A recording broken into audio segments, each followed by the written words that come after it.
the latest in US news and politics this week. Every week you can find us wherever you find your podcasts, as well as on Facebook and Twitter at US of Ed. Trump impeachment. Let me just recap a few key things that have gone on here. Trump has doubled down on claims Joe Biden and son Hunter are in some way corrupt. He's asked publicly for Ukraine and China to investigate them. Still illegal. Just because you do it publicly doesn't help. He's accused Nancy Pelosi and Adam Schiff of treason and said the White House will not cooperate with what he claims is an illegitimate investigation. What am I missing, Ed? I think you're missing the full Hitler speech in 1929, but you got most of it right. And that was in the Reichstag. But you've got the essentials correct. So I think the elimination of the parliament would be the next thing, or it might burn down. The night of the long knives.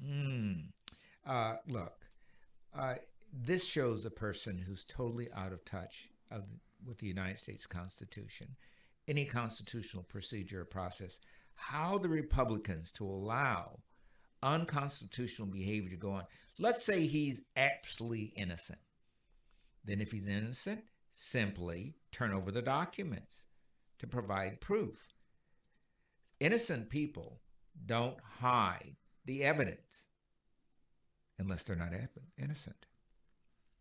A second whistleblower has come forward with what they claim is first-hand knowledge that supports the original accusations on Ukraine. So the investigation, it would seem, already off to a bad start for Trump.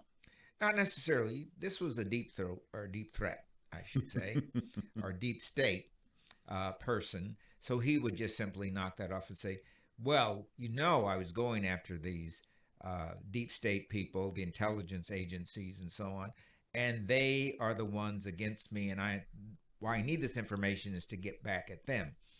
So actually, if I were the second whistleblower, I would come out in public.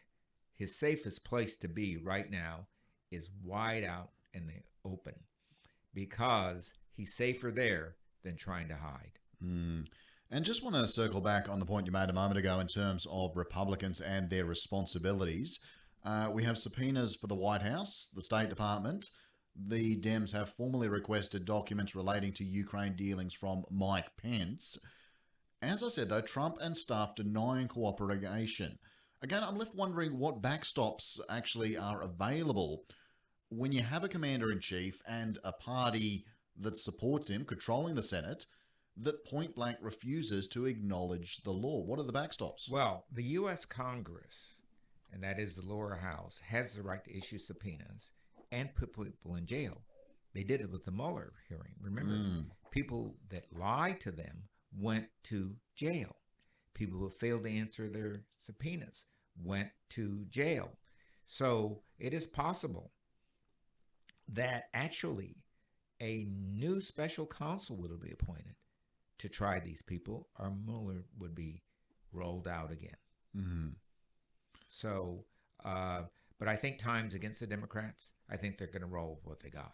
I think it and just use seems, the fact that these people aren't testifying is absolute proof of the president trying to get around the law and obstructing justice.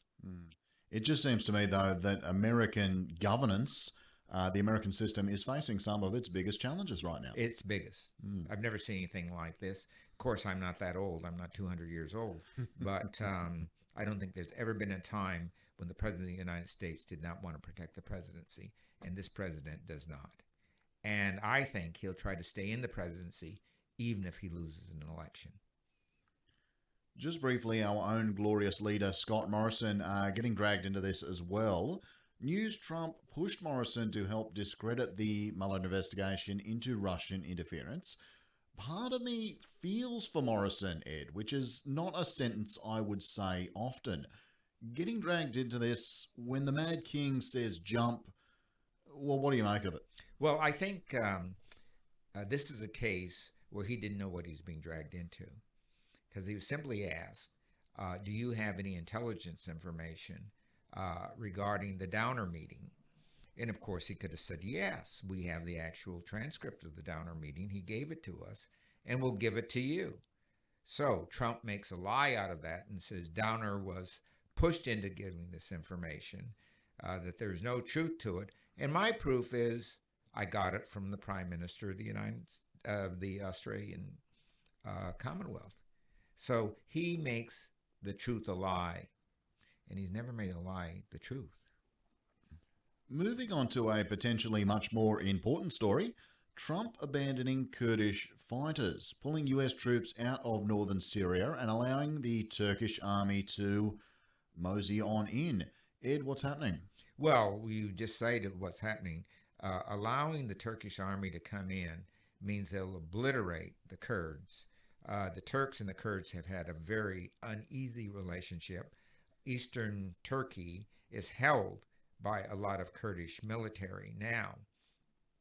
So this would allow them not just to go into Syria, but to go into the rest of Turkey and knock out the Kurds.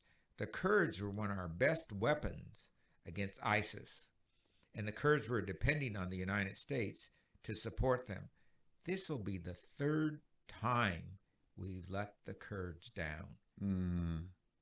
And all of our allies are looking at that. Well, as you say, it's hardly the first time the US has screwed over the Kurds. I mean, H.W. Bush was the most famous example, but it happened before that at the end of the Second World War. Yeah, exactly. So, in this case, why is this one so unexpected? And what's more, why is it causing such backlash? Well, because the U.S., in terms of its highest diplomats, its diplomatic system, and the president himself said we would be supporting them. So it tells you what his word is worth. And this will lead to not just the massacre of the Kurds, but the massacre of a lot of Syrians and ISIS on the move again. And just putting the two together, Trump needs the support of Republicans right now. A lot of Republicans quite turned off by this one. Not that turned off. If he goes down, they go down with him. It's as simple as that. They have tied their fate to him. Why have they done this? Because he can put candidates against them when they are up for re-election, representing, as he did. Remember in Alabama, he put up a separate candidate. And other states, he put up separate candidates. Those candidates were defeated, and Democrats won the election subsequently. So a divided House means you lose. And that's why Lindsey Graham's so afraid, that he's afraid of a Trump candidate running against him. That's exactly what's going on now. What this could mean, though, if he did that, is the Democrats would win the Senate. And if the Democrats win the Senate, he's toast. So does this dog's bark and bite, are they equivalent? I think not. I'm starting to think in 2020, 2024, we could see the Trump party, maybe just 4 T's sort of arranged in a nice circle on a white circle on a red background or something like that. Yeah, make a swastika.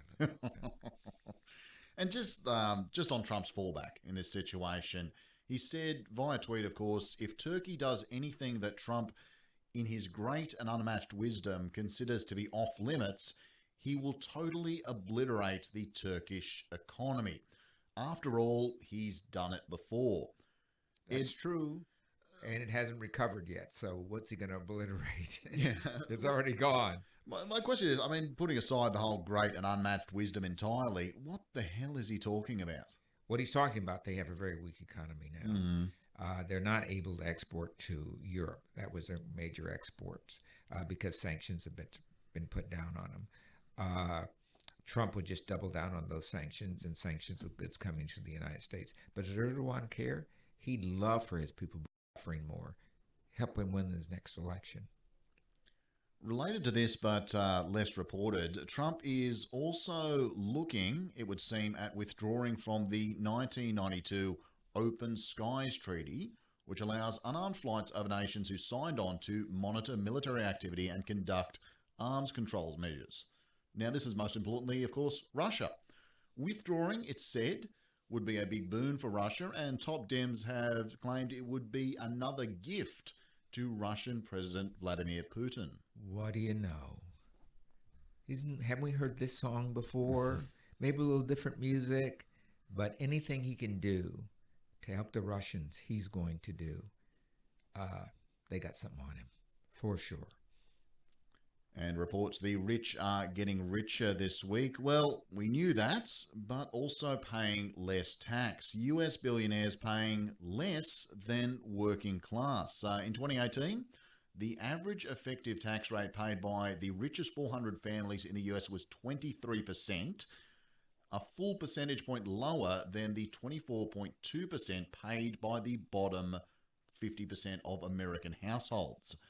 This is no accident. It seems to be the Republicans' key achievement under Trump. It is. And why don't we see what's going on here? What's going on here is the poor should pay. Being poor is a cost to the state, and poor people should pay for that. We used to have those work farms and poor people's homes. Mr. Trump thinks that, combined with immigration reform, which means put you in jail, would be a boon to the nation. I mean, these are private prisons, after all. These are going to be some very, very long chain private gangs. Workhouses. Yeah, I can see it coming. And before we move on to our final Democratic candidate for 2020, just wanted to talk a little bit about China. I mean, we talk about how China in the South Pacific and the like is using investment to really force a lot of government's hands. But this week, really illustrating the fact that they're doing this to American businesses as well. The NBA dealing with the fallout after the Houston Rockets general manager voiced his support for Hong Kong's pro-democracy protests. Last year, the hotel operator Marriott, Delta Airlines and Mercedes-Benz, amongst others, were forced to apologise for offending China in some way. China is swinging a great big stick of cold hard cash right now. They certainly are. And think of the scenario this way. Could those little taps leading to a big stick be aimed at the United States? Why should they negotiate a better deal for the United States? The president's in trouble. The economy's going downhill. He needs them. They don't need him. And I think they're sending a little signal here. Your economy's going down. Our economy has to go down an awful lot before it hurts us. Yours only has to go down a little bit. Watch out. There's going to be no real hard negotiations in this next round. What they'll be saying is, you lift your sanctions against us, and we will do nothing. And if you don't, we will simply keep on keeping on. It's hurting you. It ain't hurting us. Great big beautiful deal right there. Now with Democratic presidential contenders in 2020, we've been building our way up, talking one per week over the last couple of months. We left Joe Biden for last because when we started, he was unquestionably the front runner.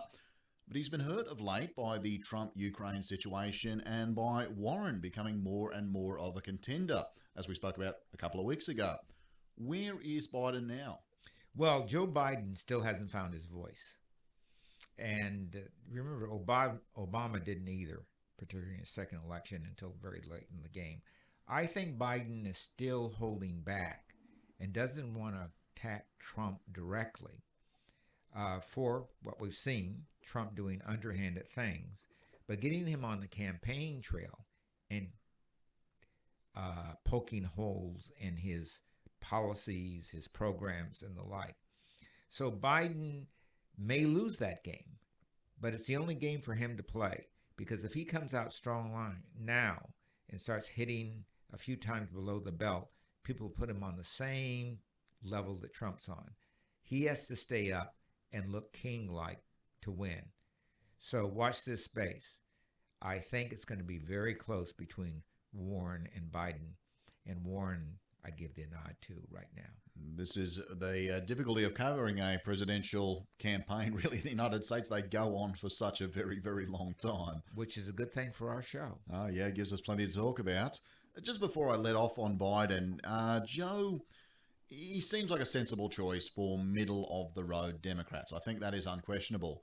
But is he too moderate to get people fired up, get them into the polls? That's exactly it. That's exactly it. Elizabeth Warren has a little bit more spunk, a little more step, a little more shrillness, but not so shrill that she turns people off. And she may get the suburban vote. I think she has it pretty well wrapped up now. And that's going to count in Wisconsin and Michigan and Virginia and those states where the farmers will go the other way. The cities will definitely be Democrat. So if you get that next ring around, you win the election. That's what they're both looking to win. I think Biden has that in places like Ohio and Pennsylvania, where he's well known, and Warren is tying it up in the other states like Iowa, Colorado, etc. So the question now is, this will be a fight, hopefully, to the finish, and that's actually good for the Democrats to have a fight of these two people who everyone agrees are caliber candidates. And that will really hurt Trump, because Trump is not running against anybody and making sure there are not contests in which anybody else could win. Ed and I will be back next week to talk the latest in US news and politics. It's 2SER's supporter drive right now. 2SER is a not-for-profit community organisation producing independent media like the podcast you've just heard. If you'd like to keep us doing what we do, head along to 2ser.com/support and show us a little bit of love. However much you can give, it is very much appreciated.